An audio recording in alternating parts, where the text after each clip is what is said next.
Teachers were reduced to frantically collecting money on their hands and knees in a scramble to secure enough cash to buy supplies for their classrooms. This was something promoted by a hockey team in South Dakota.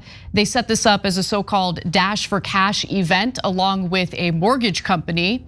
And it's awful because it shows you the state of our public education and just how severely underfunded it continues to be.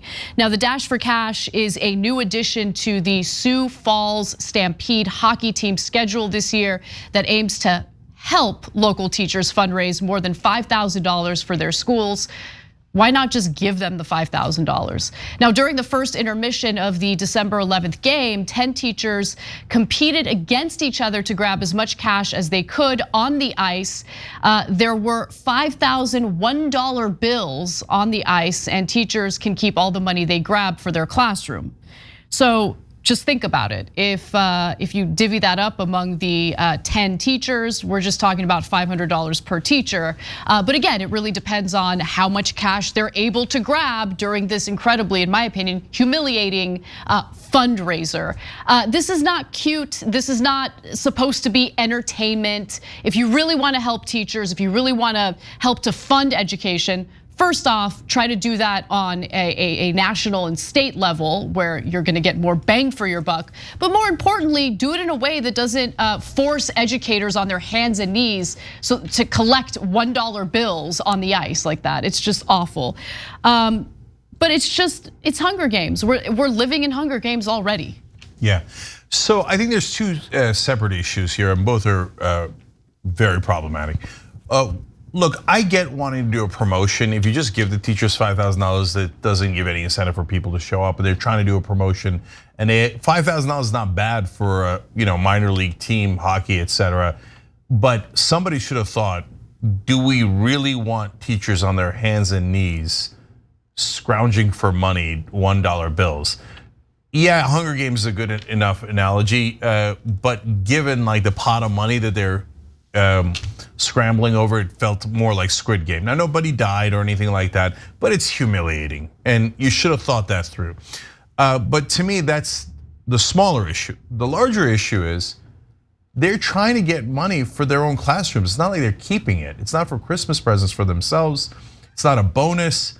We're making teachers grovel on their hands and knees to get decent funding for their students.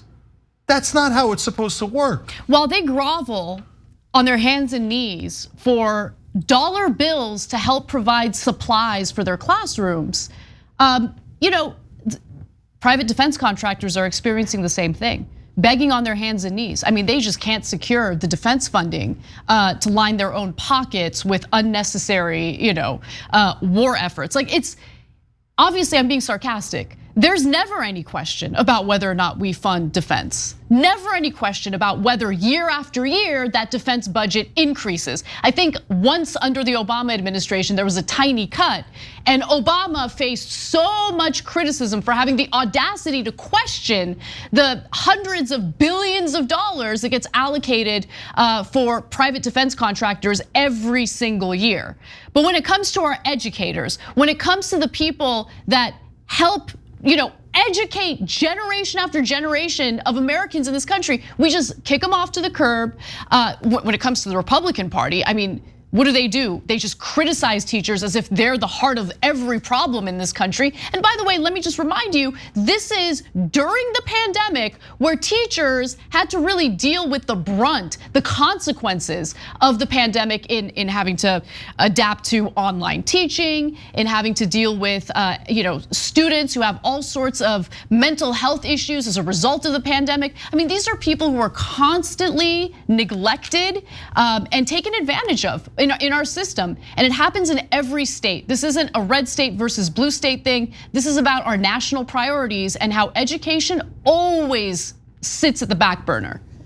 Yeah, I want to say one more thing, but first, a couple comments from our members. We love doing the show with you guys, and members make this show possible.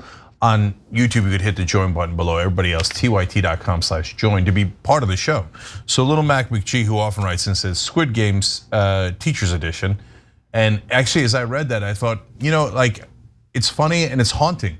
It's this is the crazy situation we're in. Dragon with a girl tattoo said, props to the teachers humiliating themselves like that for their kids. Exactly. And I love those teachers. They're not keeping a dollar of that. They're on their hands and knees fighting for their students. But we shouldn't treat our teachers like that. What does it say about our society that we do that? And give more context and numbers to what Anna was saying. So when progressives suggested $3.5 trillion for Build Back Better bill, that had things like paid family leave, lower drug price, etc. All of mainstream media, cable news, everybody was outraged. Why they're asking for so much? This is just gonna go to the average American. We don't want that. Then they cut it down to 1.75, and they haven't passed anything yet, right?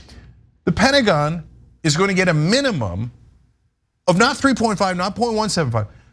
They're going to get $7.8 trillion over the same period, at least, and without any questions asked. No questions. No questions. $7.8 trillion. Oh, but you want supplies for your kids? For our kids. No, you have to scrounge around and grovel and grab $1 at a time. Okay, hey guys, you want to do that to the teachers? No problem. I want to see Lockheed Martin and Raytheon on their hands and knees, scrounging for dollar bills. Are they going to do that?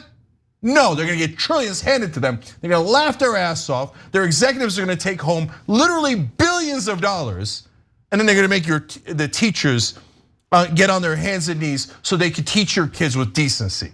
This is a sick, sick state of corporate rule in America. Well, it turns out defense contractors have more money to provide in political corruption than teachers unions do. Of course. So that's why teachers get kicked to the curb, even though they're an incredibly important part of our society. I also wanted to look into where South Dakota sits in national rankings on spending for education. And unsurprisingly, according to the National Education Association, they're pretty low on the list. So for instance, they rank 33rd in spending on salaries for instructional staff, meaning teachers, 38th in expenditures per student, and wow, 48th in the state, or 48th in state spending on education. So the lawmakers in South Dakota clearly do not prioritize education in their state, which reduces these educators to doing exactly what you saw in that video. And they're not doing it for themselves, as has already been noted. They're on their hands and knees collecting dollar bills on behalf of their students to provide better supplies in their classrooms. And guys, everything is political. Whenever somebody says don't make it political, that means the Republicans already did something terrible and they do not want the Democrats to respond. South Dakota has been run by Republicans for a long time, run right into the ground, exactly like Mississippi, Alabama, and long-term red states. They're all at the bottom, the total bottom. It's not an accident, it's not because the people of South Dakota aren't great.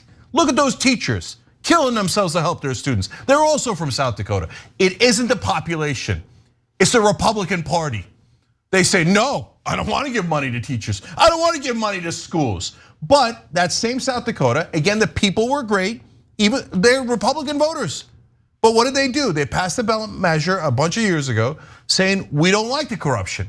We don't want lobbyists to be able to give money to the legislators. We don't want big money in politics. They passed a great ballot measure. And by the way, Republican voters are terrific in fighting against corruption, okay? Look at a progressive show saying that. Oftentimes better than Democratic voters on the issue, right? And what did the Republicans in South Dakota do? They laughed at their own voters and they ripped up that ballot measure. They said, we don't care about stinking democracy. No, we want the lobbyist money and we want the lobbyist gifts. Then they took a picture with lobbyist gifts to rub it in your face. Because Republicans only care about corporations and their donors and whatever bribe that they're gonna take. They don't care about teachers or students or your kids at all. That's a fact. Look into it and you'll see everywhere where you have a Republican governor for a long time, you will see education is at the very bottom. The voters are at the very bottom and corporations are at the very top. That's the whole point of the Republican Party. Thanks for watching the Young Turks, really appreciate it. Another way to show support is through YouTube memberships. You'll get to interact with us more. There's live chat emojis, badges. You've got emojis of me, Anna, John, JR. So those are super fun. But you also get playback of our exclusive member-only shows and specials right after they air. So all of that all you gotta do is click that join button right underneath the video. Thank you.